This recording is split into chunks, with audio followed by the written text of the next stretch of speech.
So, all right, David Shapiro, this is the way of the future. This was posted today, 9 hours ago. Awesome. Today is the first time that I see Clawdbot or whatever the fuck this is referring to. This right here, this video is the second time. The first time that I saw it was specifically because of security. Specifically, what I was talking about before. If you get agentic shit, an agentic browser, an agentic operating system, if you get anything that is agentic connected to a LLM model, connected to anything of this, it will interpret whatever is visible. You're going to be able to be hacked this way. And these hack, they're not going to go through malware detection. This is not going to affect your computer. Your antivirus is not going to detect anything. Your agent, your interface agent, whatever the fuck, this is going to receive commands that are going to be pushed by uh, emails or internet ads. It's gonna have these models take actions on your behalf. This is gonna be pretty freaking gross. And so we're gonna see what David Shapiro has to say about this new development, and hopefully I'm freaking wrong and it has nothing to do with that. So the entire internet seems like it's losing its composure over Clawdbot, and what I wanted to do was just kind of explore what's going on. Now, I spent a little time kind of reading up on it and figuring out what is it, how does it work, and that sort of thing. Okay. First of all, this here, your 24/7 AI assistant in 30 minutes, was this like vibe coded? Is this also vulnerable to a whole bunch of different shit? What are we doing here? What is this? Enlighten me, David Shapiro, please. Sorry, I forgot to put this in full screen. So let's just start at the top. Clawdbot is a semi autonomous personal agent that the primary difference is that it is proactive. It finds stuff to do rather than just waiting for you to give Okay, that is stupid scary. That is ridiculously scary. commands. Now, this You got hallucinations already embedded in that, and you want it to be proactive. That's going to be a recipe for disaster. is a non trivial problem, and it's one that I had been working on for quite a while. And I'll talk about my previous work on this in a little bit. But the long story short is that people are freaking out about it because this is the level of autonomy that the agentic browsers were supposed to promise. But those were built in more of a, let's say, a paradigm that was more corporate friendly. Whereas Clawdbot is open source and it's rogue, it's very renegade. And the reason that it emerged in the open source space is because of the lower risk. It's saying, hey, this is open source software, use at your own risk. If it deletes, all of your emails or, buys a million plane tickets to Tahiti, that's on you. Whereas, the Comet browser and the OpenAI browser, they had to make sure that it couldn't do those things. So this is where the open source movement has a very distinct advantage But these web browser are going to be able to be exploited as well, no matter what. over corporations, over closed source, because it's just like, I'm just going to release this and see what happens. So people are freaking out about it. This tweet in particular was hilarious. So Flowers, this is the same person who was formerly Future Flowers, said we should give Clawdbot Minuteman 3 access for a fast fun alignment test. um, so the idea is like, okay, like what kinds of guardrails does this have, and what are the safety risks? And on a technical level, what a lot of people are concerned about is that you have an AI that's constantly running. It's got ports open, so it's hackable, so it's a security nightmare. A So hundred that's one percent. thing that people are worried about. But And this is just the regular software part of it. You're not even talking about any agent interaction with your computer. you can run it on a local PC, you can run it on a Mac Mini, you can run it on a micro PC, and then it just becomes your just little shotgun ride along buddy. You could put it in a container. If you containerize it, you can run it on anything, including your phone. So this was very obviously the direction that things were going to go, and the reason that like all the primitives have been worked on. So there's a few technological primitives. And what I mean by primitive is like the basic building blocks. So the technical primitives that we've been working on over the last few years, and I say the royal we, like all of us, um, is so number one, models that were capable of agency. So taking tasks or taking commands, solving tasks, solving problems, and that sort of thing. Tool use was one of the next big ones. So tool use, the ability to use JSON, the ability to use APIs, the ability to even say, I don't know how to use that API. Let me find the documentation. So a lot of those autonomous, like those fully autonomous No tasks that were autonomous. done in service to user directed tasks were like kind of some of the building blocks. Memory management, so recursive language models, that innovation has been a big contributor because one of the biggest problems is not what can you do, it's remembering what should you do, what does this person need. So things like retrieval augmented generation was kind of the first version of long-term memory, but it was really unstructured. It was basically just a soup of memory, and had very very little structure. So recursive language models are a better, more structured memory management system. And so this is similar to what I worked on a few years ago called Remo, which was what was it? It was recursive emergent memory optimization, I think is what it stood for. I worked on agentic memory systems for a while. So for those that have been around for a while, you remember when I was working on that, and when I was working on things like Nalka and the ACE framework, and I'll talk about that in just a minute. So the where we're going with this was very obviously the path forward. So over the last couple of years, I've made a few videos. I mean, every new breakthrough, every new approach, it's all the way to go, right? Until it's not anymore because we figure out that it's pointless or it's not effective. We're still based off the same type of shit. This is not gonna lead to anything good. You have fucking Microsoft downing airplanes because of a fucking mistake. What are you gonna do when you have agent computers interacting and having like administrator privileges and do administrator tasks? It's not gonna look good. Talking about how just due to efficiency, this is what the market would demand. Because as soon as the AI was capable of being fully autonomous, people would build things that were fully autonomous, and then the market would demand things that were fully autonomous. So this is, and I started saying that because 2 3 years ago, when OpenAI and Anthropic and everyone else is saying humans are going to be in the loop and it's just going to empower humans and it's going to be an empowerment tool, and I called BS on that because that's not how technology works. You don't get to decide what a technology does ahead of time. There's emerging That is great. That is a great point. That's beautiful. This is the reason why I am so skeptical with whatever the fuck that they're trying to present us. They've pushed this since at least 2023. Every si- capabilities, and when every single year they were saying that it was going to take over, it was going to replace this many jobs, it was going to affect this many people, and it hasn't. It's not a finished product. It doesn't answer any question, it doesn't resolve any specific problem.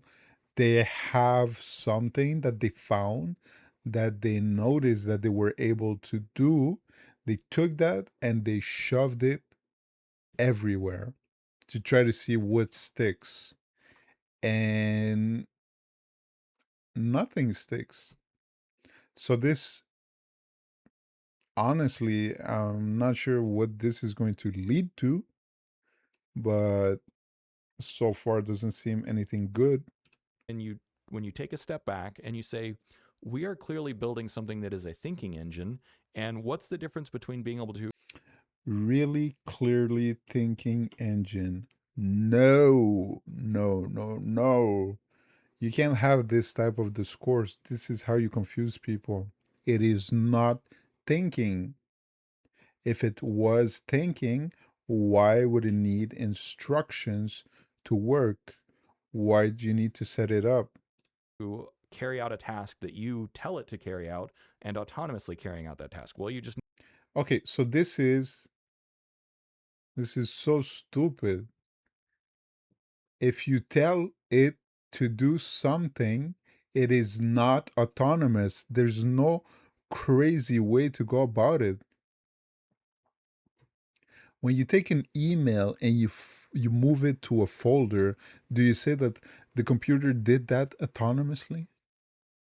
When you copy a file from one place to another, did it do it autonomously?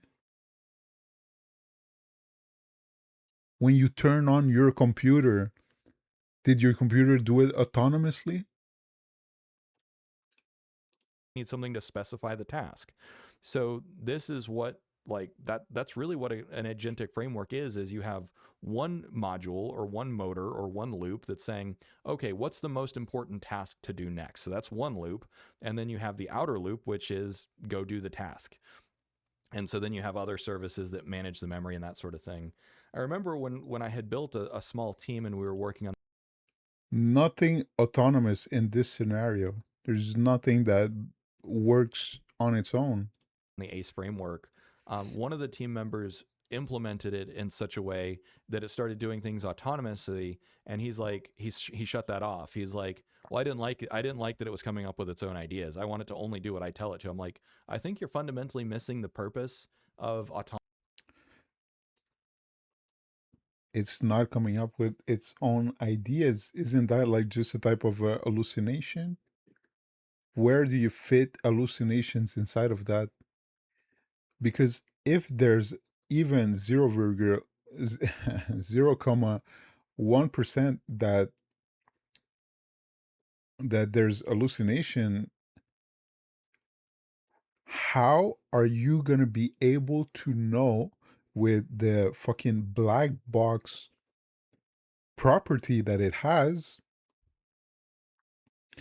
How are you going to be able to know and identify when it hallucinated, when it did the mistake?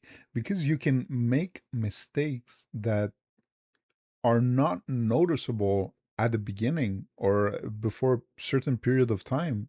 And you might have mistakes that grow bigger because of the period of time. So, would you trust it? Would you trust it if there was any chance for it to do a mistake? But this type of language, saying that it thinks, that it came up with ideas, I'm convinced that this same system, if you leave it and let it come up with all the ideas that it can, after a moment, it's just going to repeat itself. If it is autonomous and you don't touch it and you don't give it more context, you don't give it more values, it's going to repeat the exact same thing because it's not going to have anything different to go off of. So this autonomous shit, it's nonsense. It doesn't make sense whatsoever. Autonomy. And he's like, well, no, but we need user stories. And so I was like, okay, this team clearly doesn't get it, or that person on the team clearly didn't get it. So I was like, all right, you guys can do whatever you want. Uh, anyways, So, long story short, I've been in this space for more than 4 years now. I wrote Natural Language Cognitive Architecture 4 years ago. And so I'm really excited. It took longer, it took both less time and more time than I would have hoped for this kind of stuff to be out there. And I'm glad that I was there to help it along. So let's see. Um, so this is my original work. So I wrote Natural Language Cognitive Architecture more than 4 years ago. And this was basically with GPT-3, I realized that this was the agentic framework. So I'm not saying that this is exactly how Clawdbot works, because again, this was a while ago and you can't predict everything, but this was the theory that I had. So you had the inner loop, which would do a search space, create a kernel, which is basically what do I do, then build a dossier. So that's a task specification, and then load that into a shared database. And this is pretty close to how Clawdbot works, where there's like a load that into a shared build a dossier would do. This is exactly how Clawdbot works, because Just want again, to this was hear a it while ago again. and you can't predict everything. But this was the theory that I had. So you had the inner loop, which would do a search space, create a kernel, which is basically what do I do, then build a dossier. So that's a task specification, and then Isn't that like also a what do I do? load that into a shared database. And this is pretty close to how Clawdbot works, where there's like a tasks.markdown file, and then you have a few other shared things. And the innovation here, and I was actually working towards that, was just put everything in plain text. You don't need a database, just put it in plain text, because that's what the language models read. And so everyone has settled on do it in Markdown. And then the outer loop is actually the task execution loop. So this was my first idea, where you have the shared database. So that's kind of your recursive language model. So that's your context management, that's your shared tasks and that sort of thing. And so then you build a context. So by extracting from that, you build a corpus, which is basically recruiting all the information that you need to execute the task. Then you do the task and you output the task into the environment. So that's your API calls and that sort of thing. And then that updates. So you get feedback. So you get the input processing and output loop. That's the outer loop. And then the inner loop is the task manager. And so this was actually pretty salient. This is pretty close to how All right, super cool. But how big does the database get? Like, how much context can you get? Is this going to be enough over a period of time? If it gathers too much information, is it going to lose its direction? how Claudebot was Because, as you said, this is going to be just configured in Markdown text, right? So they gave instructions to the model in natural language. So how how resilient is this? ultimately implemented. So the next layer that I was working on was the ACE framework. So ACE framework stands for Autonomous Cognitive Entity, and it's a more sophisticated hierarchy. And basically, doing a side-by-side comparison, Claudebot actually does all but the aspirational layer. So to provide a little bit of more context, the entire theory of the ACE framework was that you'd have hierarchical layers, so different processes that were responsible for different aspects of, you know, uh, basically making stuff happen. So you have the global strategy layer, which is the environmental context and your long time horizon planning. The agent model, which is basically a list of what your agent can and cannot do, as well as like it has to understand what it is. So like I understand that I'm Claudebot, and here are my tools, here are my hands, here's my memory, here's how I work. Because and this was important at the time because language models had a lot less baked in terms of what they were and what they were capable of. So we had to explicitly state you're a language model, you're a part of the ACE framework, and that sort of thing. And the agent So you see, this is all natural language. So this is just more instructions, more context that it's presented to a model in hopes that it aligns the closest to this here. So is it gonna work? Forge team has taken all this and run with it. So they're still chugging away as far as I know. Then the executive function, which is risks, resources, and plans. As far as I know, the Clawdbot focuses more on plans and maybe resources. I don't know if it has a risk control layer, but that would be a really easy thing to add. Next is cognitive control, Yeah, which is it's just task another line selection, of task text. switching. So cognitive control is about saying like, I'm failing at this task. I need to either cancel this task or try a different method or that sort of thing. The inspiration for this layer was actually frustration. The neurocognitive point of frustration is to tell you that what you're doing isn't working, and so you get frustrated enough, you either quit or you try harder or you try something else. So that's basically what the cognitive control layer does. And then you finally have the task prosecution layer, which is actually executing a specific task, like call this API, make this calculation, write that function, that sort of thing. Now, many tasks actually require all of these layers. So this was basically kind of what a lot of people in the project and people who were observing it at the time, they said you're basically describing the like an org chart of a company. And so some people actually represented it as like floors of an office building. And It really does not matter the way that is presented, or the analogy or the metaphor. It doesn't matter. It's just you breaking down steps for the model to behave through that. Whoa, I'm sorry. Well, I'm very curious to see in a couple of weeks, in a moment. Let's see if there's a Clawdbot subreddit. I'd be very curious to see what people do and the consequences that emerge from it.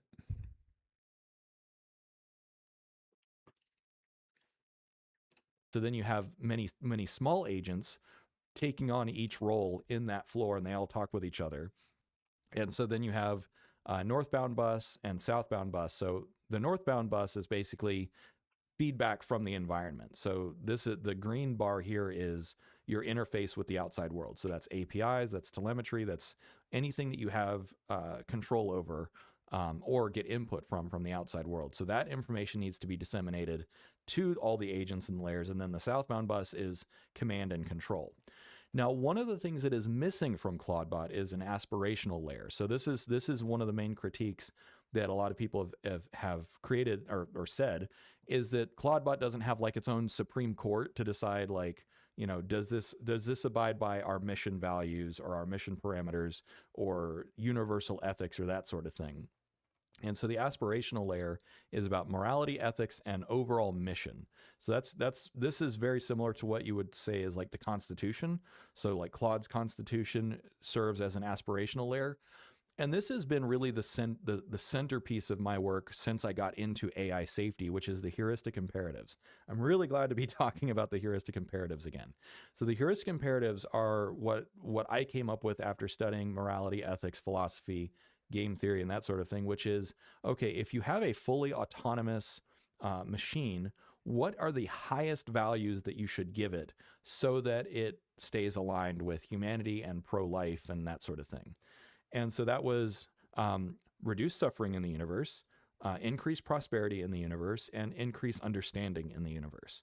So I came to those three values by figuring out like what are the deontological what are the most universal deontological values? So that's the duty-based ethics, which is saying like from where I'm at today, what should I try and achieve? And so many people confuse like the paperclip maximizer is an example of a teleological thing. It's like the best version of the universe is the one with the most paperclips. So that is purely a teleological version of morality or ethics or mission or purpose, whatever innervates something, whatever gets you going. Whereas a more deontological thing is from where I'm at today, what do I have a duty to do? And so, like a duty to protect. So this is where Asimov worked with the three laws of robotics, which is robot may not harm a human. So under like whatever the outcome is, whatever the long term outcome is, do not do any actions that harm humans, and then do not do any actions that allow harm to come to humans, and that sort of thing. And then of course later in the For any younger people, Asimov, he wrote a lot of sci-fi, and this here was there was a movie made out of this specific book, which is I, Robot, with Will Smith. foundation, the zeroth principle was actually your goal is to preserve life.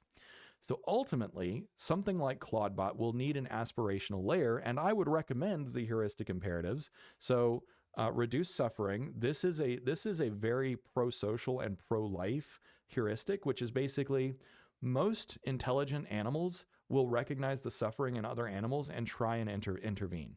So you'll see this Is where that like true? In elephants nature? and other animals, if they see another animal in distress, they'll try and help. Generally speaking, animals will try and help each other because they recognize that distress, that suffering is bad. And so I said suffering specifically because there's a difference between pain. Pain is instructive. Pain is like you need pain to understand what hurts you, but suffering is non-adaptive, meaning suffering is just pain that has no real purpose. So suffering is generally bad.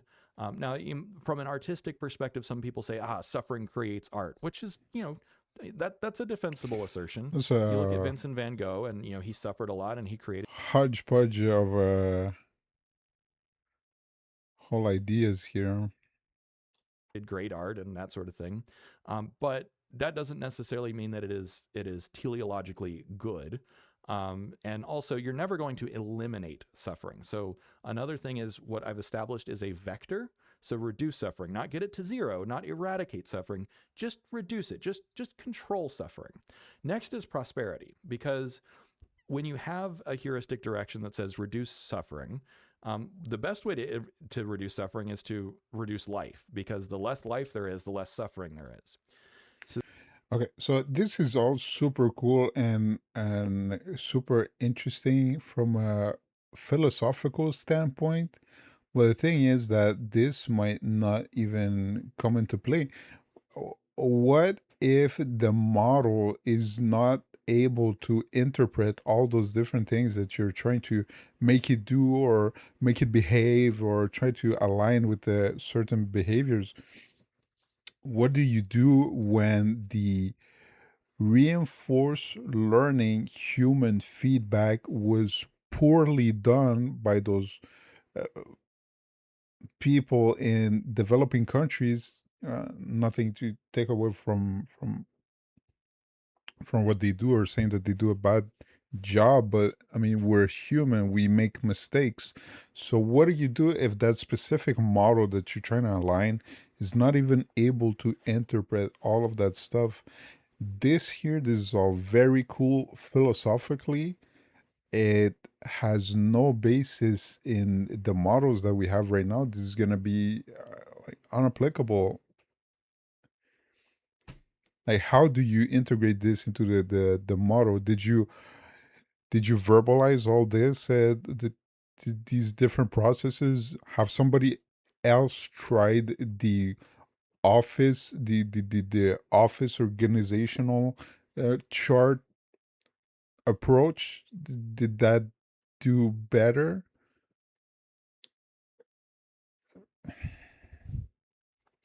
It's very interesting, but has nothing to do with any of the models we have right now. Are you going to be able? Well, he says that uh, Clawdbot has all of them except the aspirational layer. Does that change anything? Does it? then it took a while to figure out the term prosperity. So to counterbalance reduce suffering, you then have a value of Be, that's the thing, because right now you're being very specific with the words that you're choosing to transmit what you want it to do. But I mean, what if it just misunderstands that? What if it's just not understanding? If you ask it how many strawberries, how many blackberry, call this, how many R's in strawberry or blackberries or any berry that has more than two is gonna fuck up.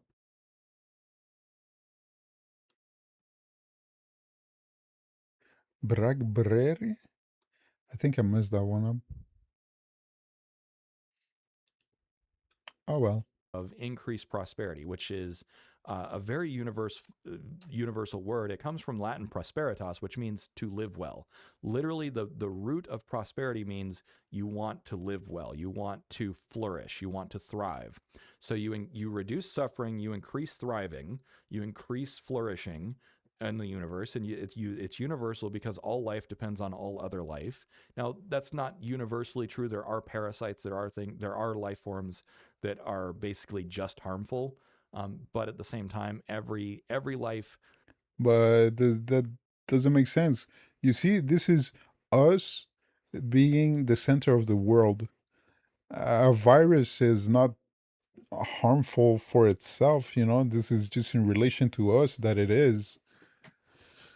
Oh, yeah, yeah, guys. Perspective. lives in the trophic level or in the ecosystem and occupies a particular niche. So then the final one was because I realized, well, just those two values, you could end up with a green Earth that has no intelligence on it, that has nothing, that no curiosity, no expansion. And so then I Okay, but just the knowledge.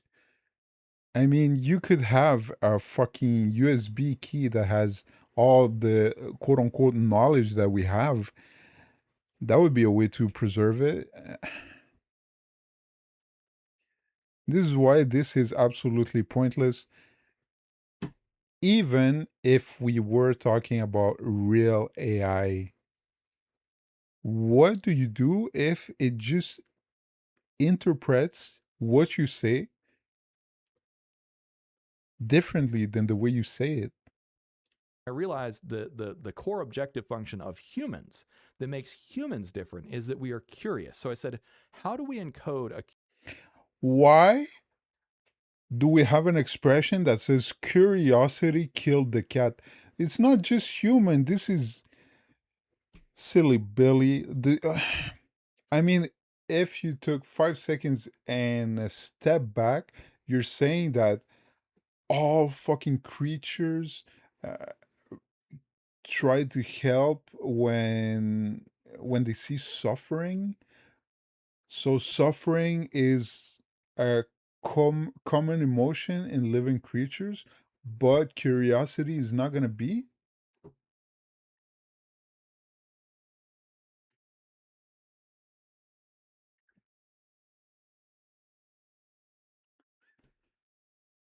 curiosity like algorithm into an autonomous machine, whether it's AGI Not autonomous.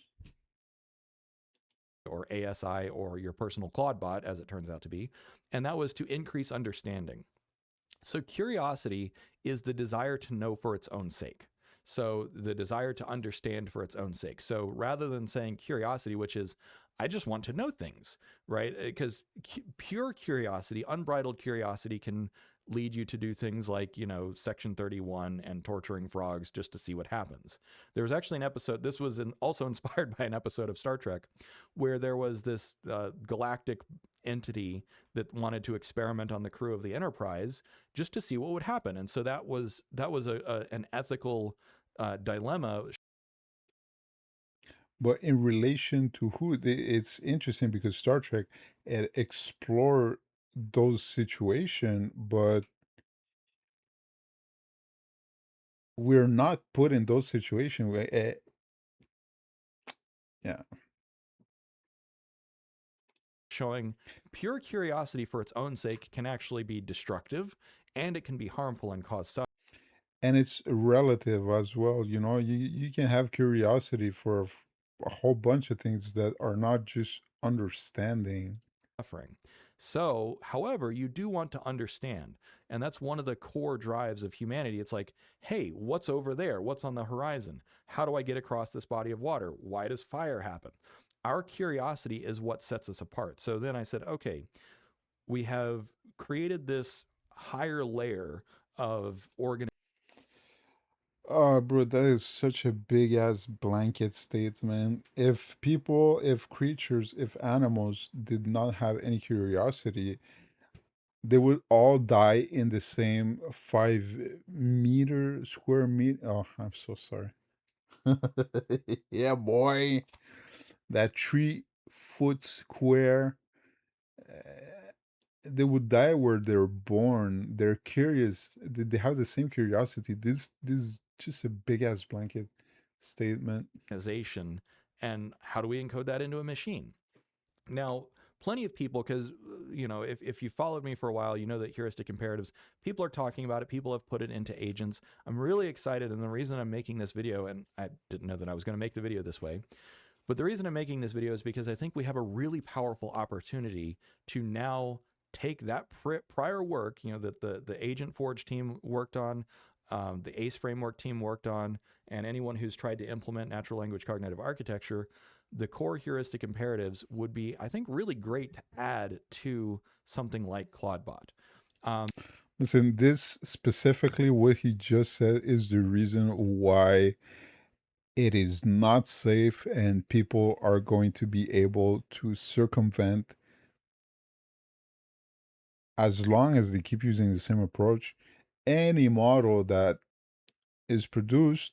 It's because this same shit here, it's shoved there as natural language.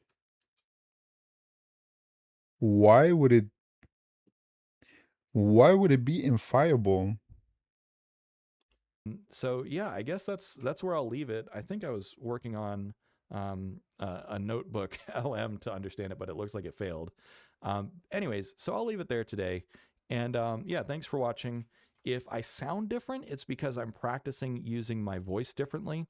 I I mentioned on a private video for my fans that my voice usually gets really tired after an hour or two, and that had me really worried because I'm going to be narrating my book, and I was like, I don't know if I'm going to be able to do this. And they said, oh, like you need to practice using your voice differently. And so I was doing a little bit of research, and I realized that I learned to use my voice in two primary places. One was singing chorus, and then two was lead.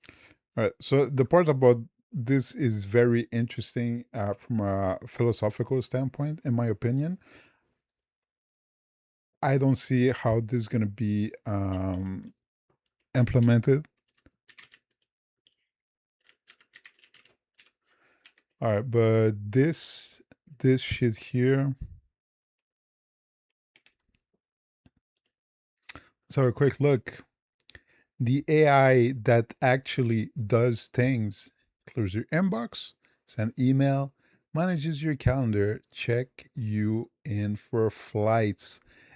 These are all the things that we were told that it was supposed to do 2-3 years ago. That is a while now.